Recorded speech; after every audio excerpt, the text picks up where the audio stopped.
Combat Sports Report has begun. I am Gabe Morency. Let's do this thing. We got a big week coming up this week. There's some electricity in the air. We're going to break down the UFC White House card in its entirety, get you some best bets. Last week, we spoke with Chris Lytle about all the cool BKFC cards that are coming up this summer, and it's pretty much on a weekly basis, one after another, and one badass fight after another. And we got a badass fighter that steps up and in right now. One of the top-ranked featherweights in the world, Nathan Rivera, in the house. Nathan, it's always a pleasure, my man. Thanks a lot for taking the time to be with us again. Man, thank you for having me, bro. It's a pleasure to be on. Hey, it's been a little while, man. So how excited are you to get back in there and punch someone that you don't like? You know what I mean? As opposed to your sparring partners. Like you have a target now instead of like, all right, nothing personal, but now I'm trying to hurt you as opposed to sparring, because it's been a little while, man, since you've been in there. Yeah, it's been about 6 months. I love to be active, so I'm super happy that the company is keeping me active. If it was up to me, I'd fight every quarter, 4 times a year, but it's looking like maybe 3 times this year. I'm very blessed to open up another state. I've opened up Atlanta, Michigan, Virginia. I've been on these debuting events for a long time now. So to open up Tennessee, a state over from me, it's a blessing. Yeah, super cool. So as you stated, you've fought in these different areas. What's it like seeing like BKFC people react to this? I saw Darren Till talking about this after his debut the other day. And he said, I don't know, this just feels like the place to be right now. Right? And I know, listen, the UFC have big cards and, it's the UFC and stuff, but the buzz in the fight world, like I told people, like it seems like it's where the cool kids are, like, you know what I mean? Like a cafeteria, Nate, you know what I'm saying? It's like, yeah, the cool kids are the BKFC guys on that side. Got the wrestlers and stuff over there, but the real fighters are behind the school over there. You guys are the cool kids in MMA now, if you know what I'm saying. Yeah, 100%, man. I think, if there was ever a time to be a BKFC athlete and also to be a top contender, it's right now, and I think, when I came into the company, I went 2-0 before Conor McGregor bought shares in the company or partial partnership and ownership. And man, ever since then, it was already growing before, and now it's just like they strapped a rocket to this thing and it's going to the moon. It's insane. Every event, they're opening a new country, a new state, pretty much legal everywhere here in the United States. They're going to the Republic. They're going to Uruguay. Yeah, Uruguay, Spain. I think they got like 11 cards already announced for the year, and they're announcing like 1 every show or 2 every show. So it's cool. They just legalized it in Australia. They were there. And then last week I saw they were going to Georgia, not Atlanta, Georgia, like Georgia. Yeah. Man, it's awesome, man. Things growing like a virus, dude. So I'm happy to be a part of it and happy to be in the talks for the title contention. Yeah. So you're right there right now. And it's all, listen, every fight is a fighter's, is the biggest fight of your career. And every fighter is dangerous. So you're fighting a dangerous opponent right now that's looking to make a name for himself. What do you know about Trey Martin? What do you see about his game? Man, he is, I think you hit the nail on the head. He's hungry, and he kind of wants what I have, if that makes sense. And that's a very, very, it could be a very dangerous opponent to deal with. They essentially in their head, they have nothing to lose, So I love the pressure. I love everything about this game, man. Like you said, it's where the cool kids are. It is so exciting. It's so fun. It's so scary that it makes it all that much better. I'm going up against a guy that's had, I think he's like 20 something professional fights. This is my, I'm pretty fresh. I'm like that new wave of BKFC fighters that's really starting my professional career here in BKFC. I've had 6 professional fights overall, 5 of them being in BKFC. So, I'm essentially pretty green to the professional fighting game. He has more than 4 times the amount of experience than me, but I just think in this game, how we're talking about in BKFC itself, there's nobody better. You know what's wild about this, though, and I've spoken to different fighters, like Justin Eberol, I was talking. He said he never threw a punch in his life, like outside of BKFC. He was never in a fight before. And And Kai, same thing. Kai said I had a big mouth when I was a kid and stuff, but I wasn't really a big fighter. I wrestled and stuff. Like, and there's a lot of guys, yourself, that are at the top of this game that, you know, you have a new approach to the fight game. You know what I mean? You don't want to get tagged. A lot of the older guys, you know what I'm saying? A lot of these older guys wear it as a badge of honor, Nate. You know what I mean? Oh, yeah. I don't mind getting hit. Seems like you younger dudes are smarter. Like, no, I'm not going to get hit if I don't have to. No, man, they can keep that mindset. Actually, you know what? Those people that have that mindset, go ahead and match them up with me. You train with some of these guys, I'm sure, right? Yeah. I do, yeah. I love the guys that say, I'll get hit and keep going. Man, my coach says the same thing every single time. He says, we're gonna go into the fight and we're gonna leave the same way we got there. And, you know, that's you want to look the same, huh? Yeah, we're gonna look the same, man. And, you know, in bare knuckle, you have to come to terms with, all right, I fundamentally might look very different after this fight. You know what I mean? A jab where you zig when you should have zagged, and a jab splits you open, man. So I think that's what makes this game so fun. I think that's why it's so, it's really, really relatable to the fans, to all the people in the arena, because majority of people, they've been punched in the face, or they've punched someone in the face. You know, with MMA, sometimes it's hard to follow with people in the crowd if they don't know jiu-jitsu or wrestling. So this is one of the most fan-friendly, exciting events that I've ever been to or been a part of. So I cannot wait to bring it to Tennessee. I think also, too, the best way, a good way of putting it is sort of like edge of your seat. You settle in, you watch a boxing match, you sort of settle in. You know what I mean? They're going, and there's a rhythm to it.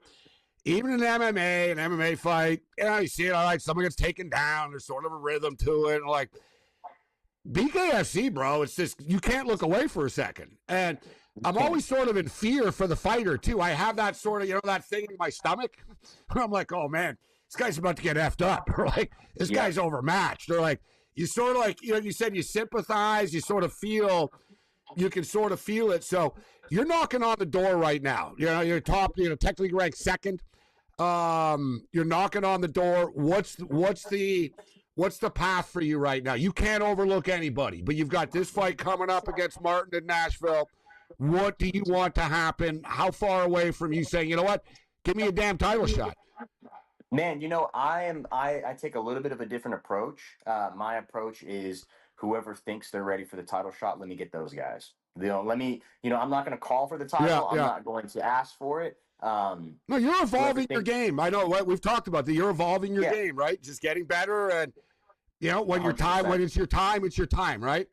Yeah, and you know what? I want the people to call for me to get the title. When it's time, whenever God's time is for me to fight for the title, you know, if that's in 2 fights from now, if that's in 3 fights, or if that's the one right after this, you know, man, I'll be ready. This is a year-round sport. There's no off season for me. So I think that once I get through this guy, June 19th in Nashville, Tennessee, I think that I might jump the line. You know, Edgar Plazola is 6-0. I will be 6-0. Maybe I'll jump the line. I don't know if for the number one contender. We'll see. But you know, it's a thick division full of guys who are absolute killers. So I'm just super, super happy to be in the mix. Hey man, we got less than a minute left. Atlanta's buzzing right now. World Cup. You down with soccer in the World Cup? What do you think about this? And I see Atlanta is doing really well. There's a big buzz about the city right now. About big soccer city, Atlanta, isn't it?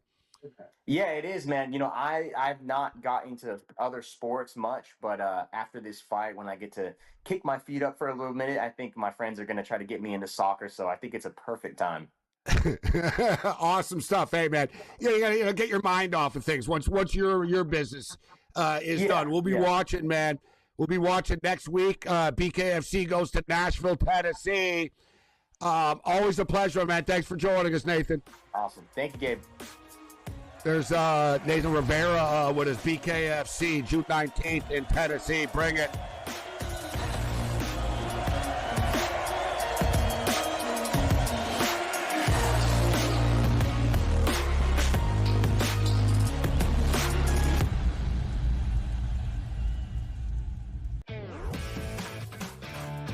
Is there any digging out of this massive hole that the Red Sox have built themselves? And Adam, I'm not talking about playoffs here, you know, like I'm talking about just like a respectable 500 type season. Yeah, this team is an absolute mess and should blow it up. Should be sellers come the deadline, and anything that you've got of value, get rid of it and just try and remake this thing. Newswire, only on SportsGrid. I don't always do a great job of delivering it in the right way. I will admit that. But I think overall, when you're honest with people, they know they can trust you. That, I think the last thing you want to be is somebody who BS's people. And then they don't know if what you're saying is true, if you're manipulating them. Outspoken with Dan Cilio, only on SportsGrid. Craig Carton along with Tyrone Johnson. We got great news for you. CraigCartonShow.com. And Tyrone, what do you get if you go to that amazing website? Well, right now you can subscribe to our upcoming newsletter. You put in your email address, and then bang, you'll get all the new Craig Carton Show content when it arrives. Not just that, you also get merch drops, exclusive content, and appearances. So again, one more time, that website is CraigCartonShow.com.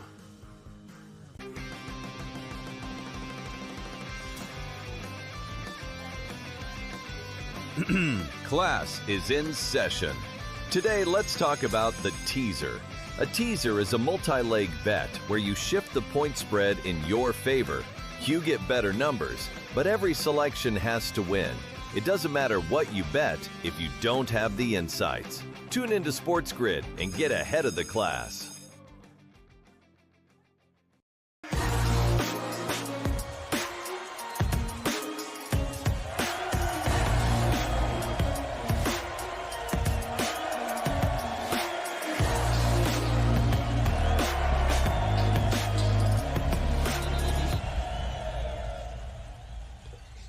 Combat Sports Report continues on the SportsGrid Television Network. The countdown to the White House card is officially on and nearly here after months of excitement, speculation, who's going to be on the card, and everything else in between. It's sort of become like a daily circus with the lawsuits and the White House lawn being torn up and looking like a Lollapalooza set, basically, for the last 6 weeks. And I found that lawsuit to be kind of cute, actually. Like, what, you really think like some judge gonna say, "I'm gonna shut this down"? Although you never know, right? Judges are letting kids bet on college football right now, but all the sort of circus and all the stuff, it's actually here, right? It's pretty much here. And it's quite the spectacle, but I will say, one thing I want to throw out there, it's too big. It's crazy you figure, wow, bigger is better all the time, right? But, like, the White House isn't that big, actually, like in actual size. Like, this reminds me of Spinal Tap only, like, where when you look at the stage and you look at the setup and everything in a cage, it's like, dude, it dwarfs the White House. Like, it kind of like, it's like Spinal Tap with the Stonehenge stuff. like, you know what I mean? Did you guys, like, did you write this down on a napkin? Like, the sort of like the scale of everything like that? Now, obviously, they've gone through this and they know what they're doing, but, like, I don't know. I just sort of pictured really just putting the octagon, like, literally on the effing lawn. You know what I mean? Like, not the big setup and everything like that. Like, put the effing octagon, like, on the lawn, put a couple of lawn chairs around it, and that's that. And you'd be like, oh, wow, they're literally fighting on the White House lawn here. Like, you know what I mean? Like, you'd sort of have that feel. Now it's like there's this massive, looks like a Metallica stage. And it's like, oh, yeah, there's this little, like, sort of White House thing there that loses its sort of luster. But, hey, that's just me. Something that we got to bring up here is Dana White. Dana White is like a walking contradiction all the time. And Dana White just recently said about how everybody in the media are a bunch of scumbags, have never accomplished anything in their lives, yet he happily then takes a picture with Time Magazine after, right? So he's like his buddy is, basically. He likes the media if they like him, right? Like, Dana White doesn't hate the mainstream media. Dana White, if you know what I mean, you play his game and you kiss his ass, then he loves the media. If you contradict him at all and you say anything bad at all, then you know what? You're just a low-life scumbag person in the media that's never accomplished anything. But I did think it was kind of like bizarre of him to say that this card is going to get as many viewers as the Super Bowl did. Now, is he saying that in a troll way to sort of like get attention so people will talk? Can you believe he said that and people will watch? Or does he legitimately believe that 150 million people are going to watch this? I'm actually I'm fascinated to see the numbers for this, actually. And we won't really know because it's on Paramount Plus for the most part, but, and CBS, so we'll know some of the CBS numbers. We really won't know the Paramount Plus stuff, but it's not like Netflix that has 350 million subscribers, right? How many subscribers does Paramount Plus have? Like 40 million or something, which is good. But like, how many of the people that like to watch,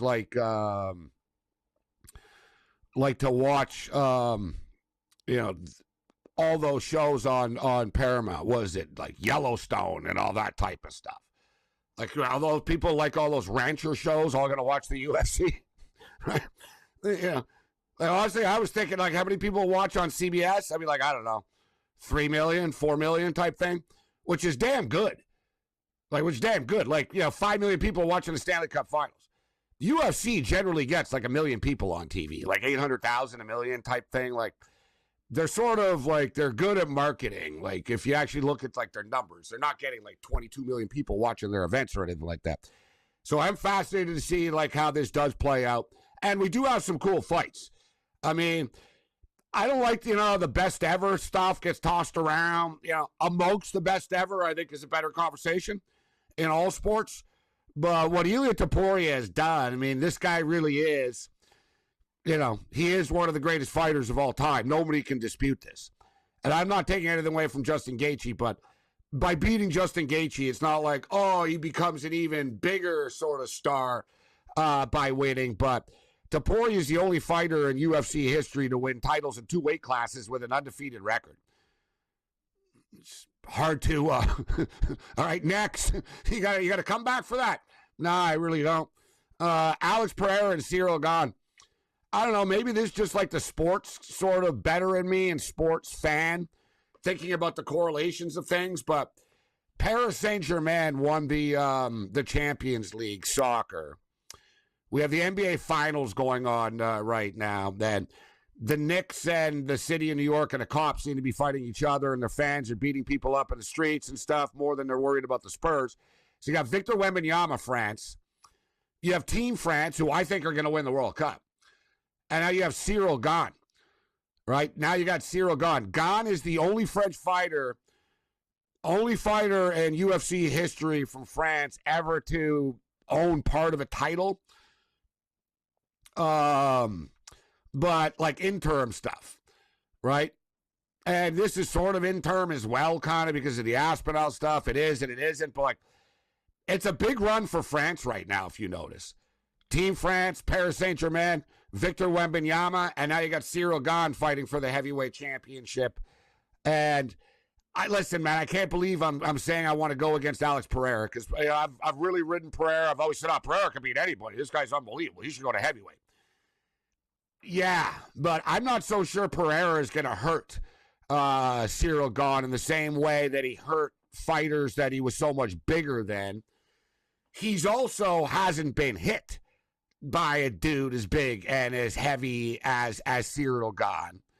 And Cyril Gane is a lethal combination of a big-ass dude, but is very light on his feet. Like, he can throw. He's quick and stuff. It's going to be a fascinating fight, and that's why it's a pick 'em. Awesome stuff coming up this weekend in the District of Columbia.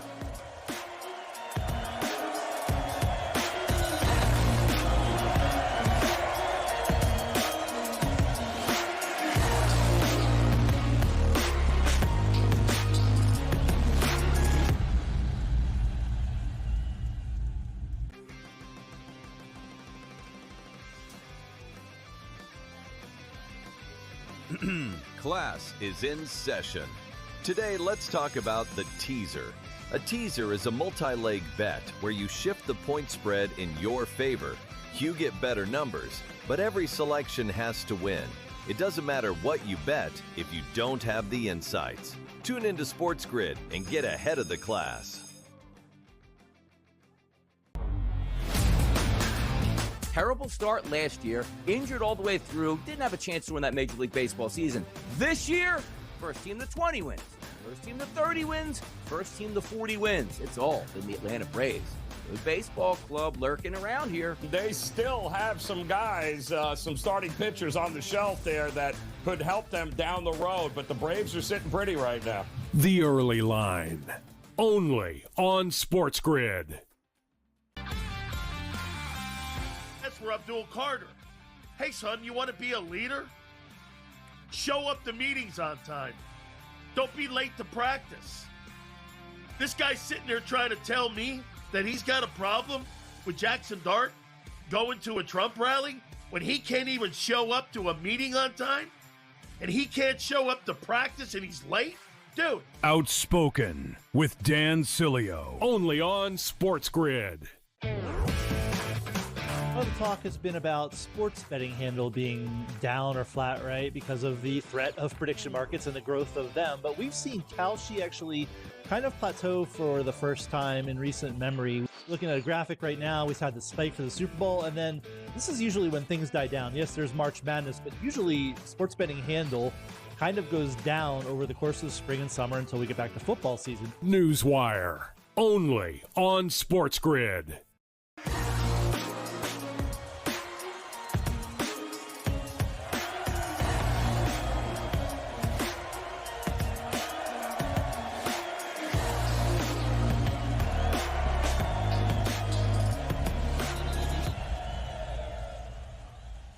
Countdown to UFC Freedom 250 continues. We're kicking it on the SportsGrid Television Network, Roku, and more.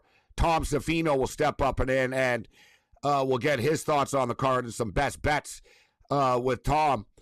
So, speaking of Ilia Topuria, we're just talking about clearly one of the greatest fighters of all time. Listen, Justin Gaethje's an all-time legend, Hall of Fame or whatever. I mean, Gaethje's an absolute monster, badass fighter, but he's a little older right now. You're facing one of the top guys in the history of combat sport in his prime right now. But Topuria is just kind of such a jerk that he is very unlikable, right? Right? There's like people that are great and kind of humble. There's people that are great and talk smack, but there's kind of a wink to it and a sort of a funny, they make it entertaining type thing. Topuria just really is that guy that, as Justin Gaethje said, can you imagine like having to be in a room with this guy all the time, listening to him talk about himself? I'm not surprised his wife left him. Topuria said, you've crossed the line and you've made it personal by talking about my divorce.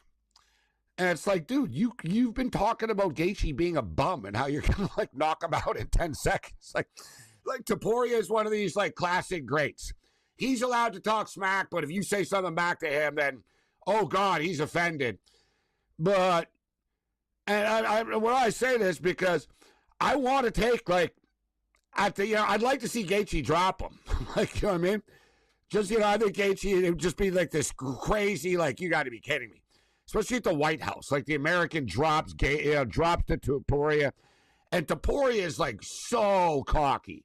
Like, if you saw him on the Pat McAfee show the other day, like, with Gaethje, he was just over the top, like, just, like, it's, like, cringe level type stuff. I'm the king of, like, blah, blah, like, and he doesn't speak great English, so, like, his sentences, he just sounds so, like, it's like, dude, you got to stop talking so much, man. Just fight. You're a great fighter, but stop talking. But people talk smack to him about how small he is and stuff, and, like, you're a little midget, and, like,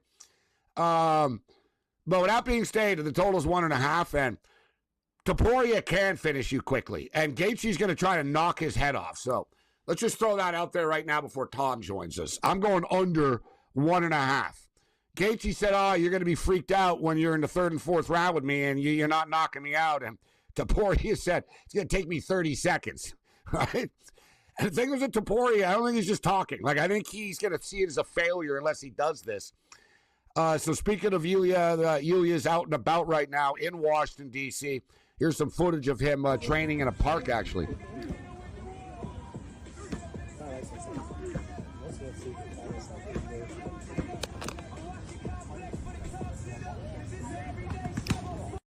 And no, like you, that wasn't him in the green shirt, the kid. People see the video, they're like, where is he? It's like, yeah, you see he's the dude in the corner, he's in there somewhere. But man, he throws. Right? He's 5'7" for the record, too. So, he does throw. I saw that Napoleon was 5'7", actually. Tom Cruise is 5'7", too, so there's something to it. All right. We've got exclusive footage right now of Sean O'Malley working out, actually. Little robot takes the kid out.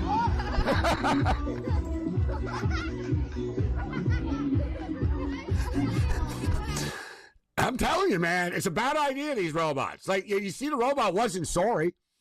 And not only that, you see the robot, like, sort of backed off, like, who wants, like, sort of like, all right, is it go time? Look. Robot's cruising along here. Boom. That's a real kick. Look at the robot now. It's not like sorry. He's like, hey. That kid took a shot. And if this is the U.S., everyone's flipping out and crying and stuff. It's China. It's like, suck it up, kid. All right. Let's send it to the Czech Republic. What are they doing there? All right, I got 8 dudes fighting 2 guys. Who do you think wins? Standa Lukáš je ready. A jedem. Standa Lukáš do toho nastoupil. Oh, Standa šel k zemi. Ne, Stando ne. It's not ending well for the 8 dudes, is it? Přijde mi, že kluci se tam porvali ještě i mezi sebou. Mario odešel z klece. Asi se šel projít.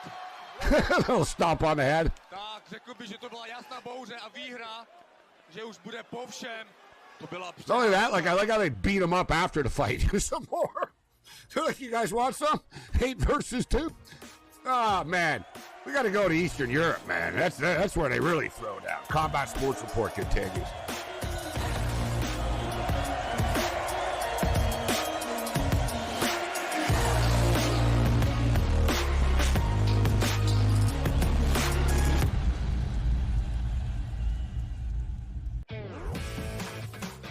Talk has been about sports betting handle being down or flat, right, because of the threat of prediction markets and the growth of them. But we've seen Kalshi actually kind of plateau for the first time in recent memory. Looking at a graphic right now, we've had the spike for the Super Bowl, and then this is usually when things die down. Yes, there's March Madness, but usually sports betting handle kind of goes down over the course of the spring and summer until we get back to football season. Newswire, only on SportsGrid.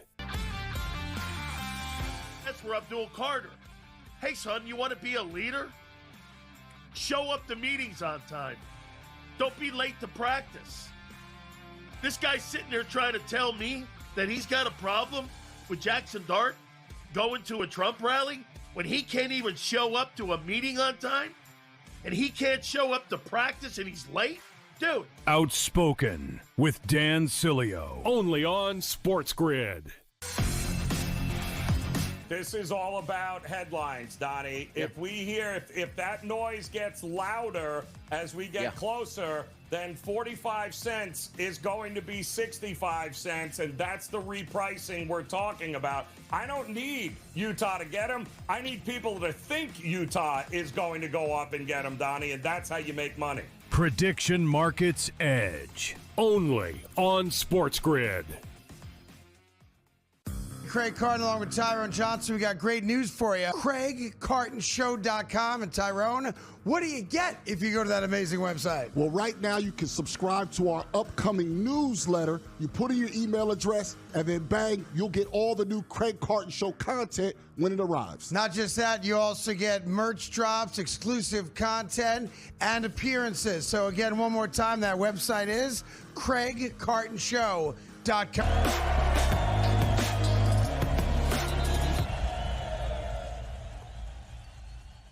The Combat Sports Report continues. I am Gabe Morency. Let's do this thing. What felt like, was so far away not that long ago is actually here, right? It was like, oh, the World Cup is coming. And we knew this for years. And it was like, oh, yeah, it's, 4 years, 3 years, 2 years. Oh, wow, it's like 6 months away. Oh, wow, it's here. And this White House card sort of felt so far off, yet it got here quickly. And here it is right now. And clearly there's been a ton of controversy and a ton of just sort of storylines that have nothing to do with the fights about this White House card. But Gaethje and Topuria are starting to go at it pretty good right now. The stage has come together. There was concern about rain, and it looks like the rain issue has subsided, but a heat issue could be a concern. But they are going to be fighting in the evening, so heat really shouldn't be that big of a problem. It'll test their cardio and their endurance as well. Let's bring in Tom Zaffino. Tom, like I said, it felt like, it was like, oh yeah, that White House card in the summer, that's going to be like quite the spectacle. Wow, it's finally here, Tom. Let's rock. Yeah, and it's funny too, because like when this card got made, I was thinking July, because that's usually International Fight Week. And it just makes sense, like 4th of July. So in my head, even though I knew it was in June, it always felt like it was a July card. And then all of a sudden June pops up and it's like, oh yeah, it's 2 weeks away. Here it is. It's like, oh yeah, all right, here we go. Let's do it. Yeah, and so there's a lot of uncertainty about it. I saw Sean O'Malley saying that he didn't even know exactly what time he was fighting at. Things are a little bit more organized right now. There was concern about the rain, concerns about the heat, moving things around. I will say, like, I was under the impression it was going to be during the day as well. And I think that was the original plan, but it's going to be too hot during the day. So they decided to push it back. But nevertheless, let's get into the actual fights right now and pick some winners. So first up will be Garcia and Diego Lopez. Lopez, of course, has fought for the championship twice and fallen short, but he's an absolute killer. Taking on Steve Garcia here. Garcia's plus 135. Lopez minus 155, Tom. Total 1.5. So odds makers expecting fireworks here. Over 1.5, minus 130. Under 1.5, plus 110. What are your thoughts on the opening fight? Yeah, this fight, like all the rest of the fights on the card, honestly, I can make an argument for all the favorites winning on this card. It could be a chalk fest. But I can make an argument for all the underdogs, too. Steve Garcia, big-time power. He's a guy that we have seen him get clipped in the past and get wobbled. And, you kind of question his chin a little bit.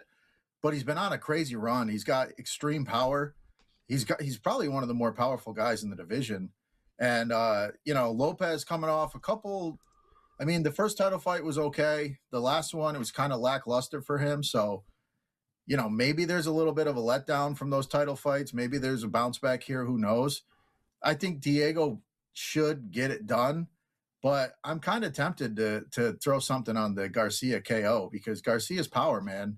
And he's been running through some really tough guys and making it look pretty easy. So to start this card off, this is a great fight. And I think either guy could go out in this one.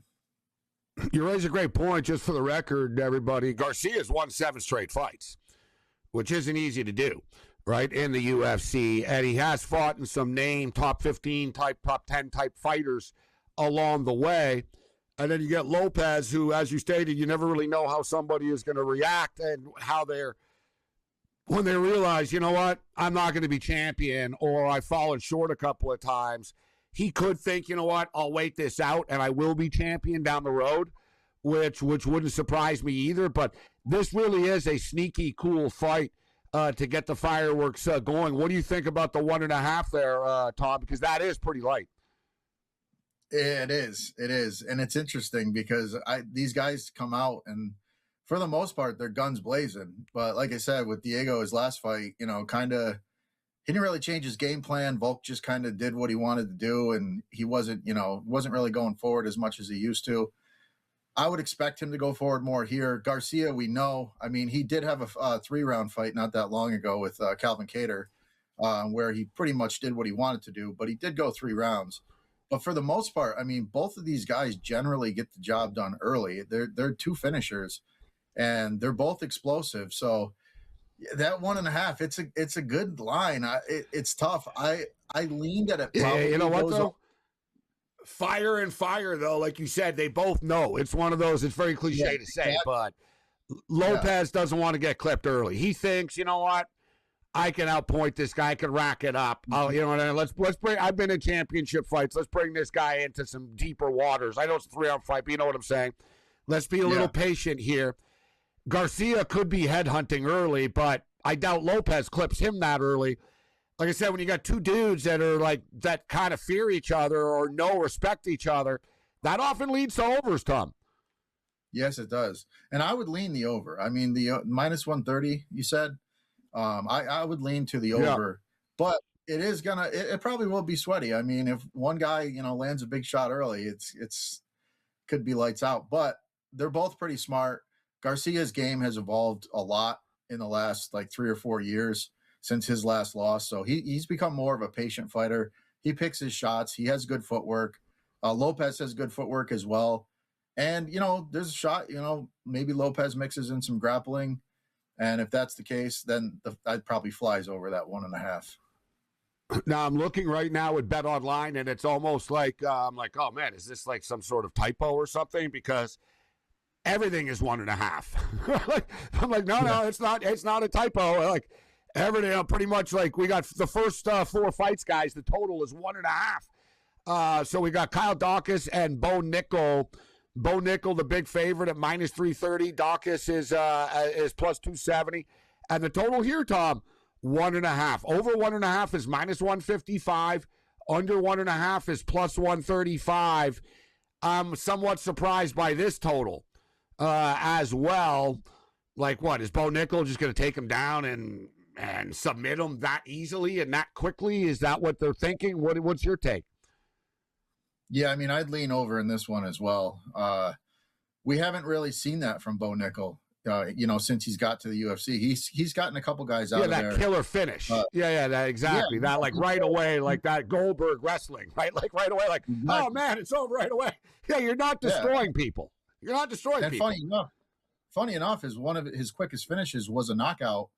It was within the first 2 minutes of a fight. It was a guy that really didn't belong in there with him, but he landed a quick right hand and put him out, and that was somewhat early on in his UFC run. But overall, I mean, he's looked like he's trying to evolve in the fights. He's trying to extend fights. He's trying to become a better striker. He's working on his footwork. He's working on his jab. We've seen he's got a good head kick. We saw that in his last fight, but again, that was in the 3rd round. And Dawkins, another guy, he's a smart guy. He's come. He was in the UFC, kind of got knocked out a couple times, left, went on a nice run, came back, has looked like the guy we all expected him to be before he got knocked out a couple times. So I think this is actually a much closer fight on paper than what the odds would state. And I would think it goes over. And I'm kind of leaning towards Dawkins in this one. I just think. I don't hate that, Tom. I don't hate that either. You know why? It's sort of like he's not Rocky type or whatnot. Like, it's one of these. There's some guys here, they're going to get paid. It's not going to change their life whether they win or lose. It's another fight for them. But if you're a guy like Dawkins, you're on the White House card, you beat Bo Nickel, that's life-changing for you. You know what I mean? Like, this is like his Super Bowl, Tom. You know what I'm saying? He's coming in with house money, and, like, Bo Nickel's vulnerable. Like, he's been overpriced since day one. Let's call it out for what it is. All right, we'll get into Chandler and the Hokit fight and Zahabi and everything else that's on this White House card with Tom Zaffino right now. The Combat Sports Report countdown to UFC Freedom 250 continues on the SportsGrid Television Network.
Combat Sports Report continues. I am Morency. We're kicking it. Tom Zaffino in the house with us. So those of you that kick it with us old school style, remember in the old OG days, we were buddies with Michael Chandler in the early days. And, you know, I was like right before he was like the Bellator champ or whatnot when he was sort of climbing the ranks in Bellator at the time. But there's some fighters that just get into like these all-out wars and stuff, and while it's entertaining for the fans, it's damaging for the fighter.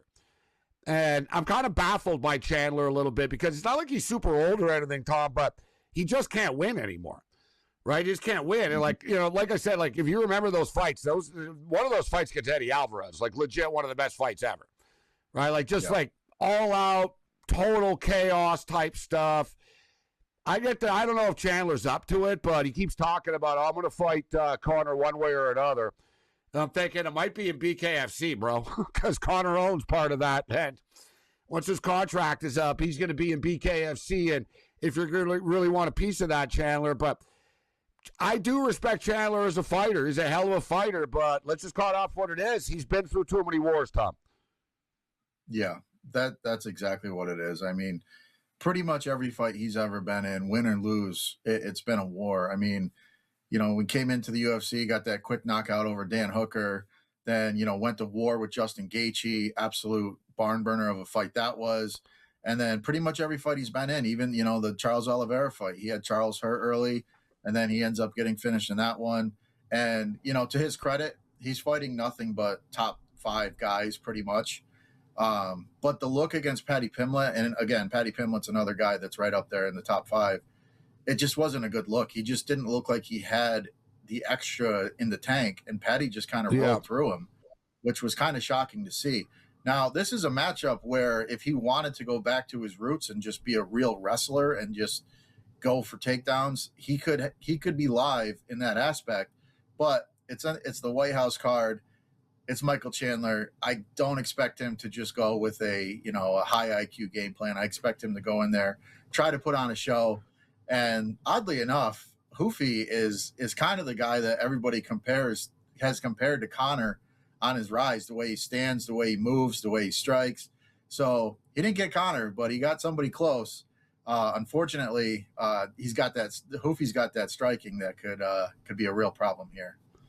Hoofy's a -7.75 favorite, massive favorite, total 1.5 here, and I will bet the over 1.5 in the first 2 fights. This one I will not, Tom, because like you said, Chandler, and number one, Chandler hasn't wrestled in ever. You know, Missouri Tiger, he went with Tyron Woodley. So Chandler used to be like an elite wrestler in university and stuff, but he's turned into one of those brawlers. Like 7.5 minutes is a long time with these two. Like, and you know, Chandler dies on his sword, bro. He's going to try to take his head off early, and if it doesn't work, he can get clipped. Let's call it out for what it is. Yeah, that's pretty much the way I see it. And I would expect this fight to end pretty early. I think it's going to be all action. And if Chandler doesn't have that extra gear like he looked like he in the last fight, I think it's going to be a rough night for him at the office. And Hoofy's probably going to get the finish here early. So usually every year in the MMA, there's always a fighter that sort of comes out of nowhere and has a rapid ascension. And it's just sort of, you look back, you're like, yeah, that was that guy's year last year. And you can say this about Josh Hokett right now. Nobody really knew who Josh Hokett was a year ago. You know what I'm saying? And here he is right now. First it was like, God, man, this guy is cringe with this like fake Macho Man Savage type stuff. But he backs it up. And even other fighters are like, they say the same thing. They're like, yeah, it's kind of cringy, but you know what? He is really good, right? Like everybody sort of realizes, you and I talked about it. Like, I mean, you know, wrestler. I saw him wrestle. I saw the video the other day. He was wrestling Bo Nickel. And not easy, guys. The guy was a walk-on in college football and, like, scored, like, 8 touchdowns, a fullback. Not easy to do. Like, you know what I'm saying? Like, the guy's an athlete for real. He's undersized in the heavyweight division, but he's using it to his advantage. And now he gets Derek Lewis. Josh, a -425 favorite. Another 1.5 here. Except this one is favored to the under. Under 1.5 is -200, Tom. Yeah, and probably for good reason. And there's no bigger fan in the world of Derek Lewis than me. I mean, I love the guy. I love watching his fights. Love all his antics. I mean, all his post-fight antics. He's hilarious. And he's got all the power. He's got power for days. And if he lands a big shot, he could put Hokit out. But what we've seen from him, if it's a faster striker with power and they get in on him early, he kind of wilts a little bit, and he doesn't want to be in there and take a beating. So he kind of just, packs it up. He either gets that knockout or he's getting finished himself lately. And Hokit, he could take him down. He could beat him up a little bit early, but I would expect fireworks in this one. Hokit's a wild man. I mean, we made fun of him. He's cringy. Like, that was pretty much our breakdown on my podcast every time he fought. Like, yeah, this guy's good. He's fighting a guy he's going to destroy. You'll get a cringy post-fight interview, and we'll move on. But since that Curtis Blades fight, he's kind of turned a lot of heads, and he is a great athlete. He has all the tools. And, I just think it's a bad matchup for Derek Lewis. Time's just flying by tonight on the show. So Zahabi and O'Malley, we got about a minute and a half left here before the break. Zahabi's a plus 325 favorite. O'Malley minus 425. Total 2.5 here. Heavily shaded to the over at minus 210.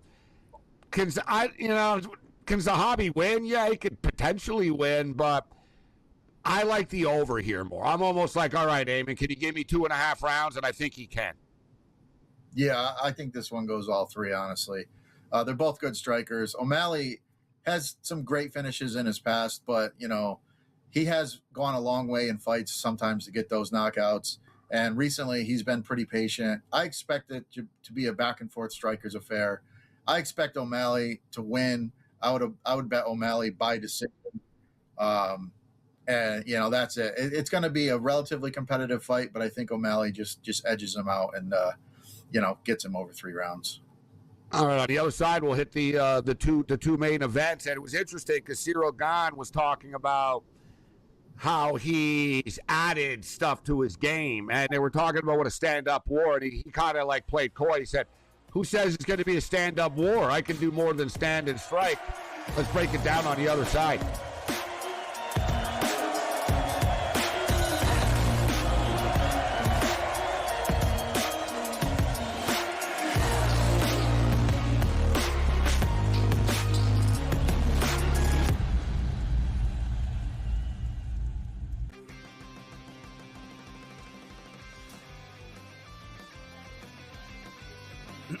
Class is in session.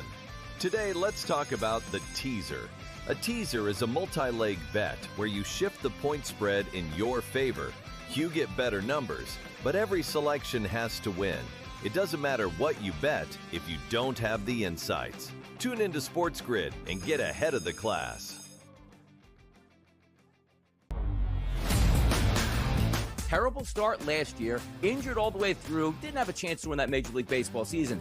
This year, first team to 20 wins, first team to 30 wins, first team to 40 wins. It's all been the Atlanta Braves.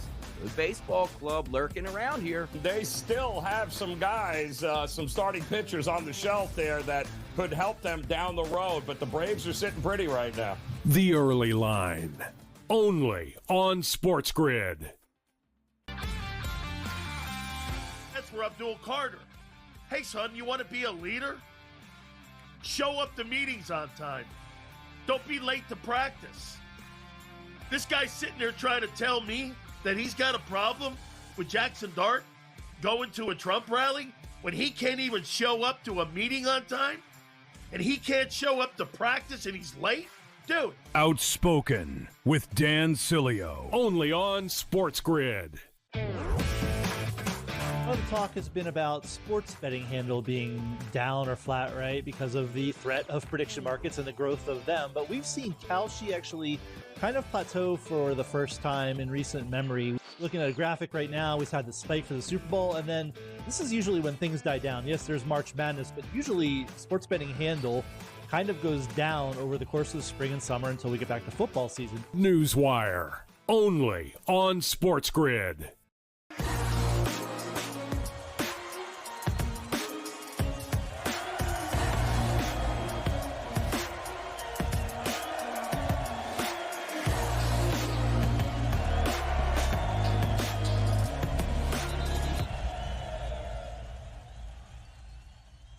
We're rolling. We're into the final round right now. Time has really flown on the program tonight, so let's get right down to it. We've got the heavyweight tilt. Aspinall is in the wings right now, so Pereira and Cyril Gane step up. I just said going into the break here that Cyril Gane sort of teased in an interview that I saw about, I can do more than stand and strike. And he basically said, this isn't boxing, right? Said, this is MMA. You never know what'll happen. I don't know if he's just saying that to sort of plant something in Pereira's mind, or if he actually said too much. Because the irony of it is, guys, as good as Francis Ngannou is, and as scary as Ngannou is, Ngannou was having big problems with Cyril Gane. And Ngannou was not known as a wrestler, guys. And Ngannou said, screw this. I have no choice. I'm getting carved up here. I have no choice but to, press this guy against the fence. And, I got to try to, just ugly this up and take him down to survive. And I almost think that Gane learned something from that and is thinking, you know what? I'm bigger than Pereira is. Yeah, you know what? I'm just going to take the guy down and fall on top of him. I'm going to beat the crap out of him after. Because there is going to be a size difference here, Tom, that people don't really realize. You can bulk up, but it's not that natural size. You know what I'm saying? Yeah, absolutely. But with that being said, I don't think he's capable of taking him down and being effective on the ground. Pereira's been working with Teixeira for years. We've all questioned his grappling, in the past. He was taken down. He took him down, blah, blah. But if you watch his recent fights at light heavyweight, Jan took him down and had some control time, but in doing so, he gassed himself out, and then Poatan took over in that fight. The Ankalaev fight, Ankalaev shot for 15 takedowns in the first fight. I think he landed one. And Poatan's got a really nasty guillotine. And if Gane sticks his head in there, I could see Poatan wrapping that guillotine and that being it. It looked like the John Jones fight all over again. So I don't think him going to the grappling is going to be a smart game plan. I just think Poatan's defense, his defensive jiu-jitsu is too good. He's going to work his way back up. I think they're going to stand and trade. It's going to be kind of a tit for tat type fight.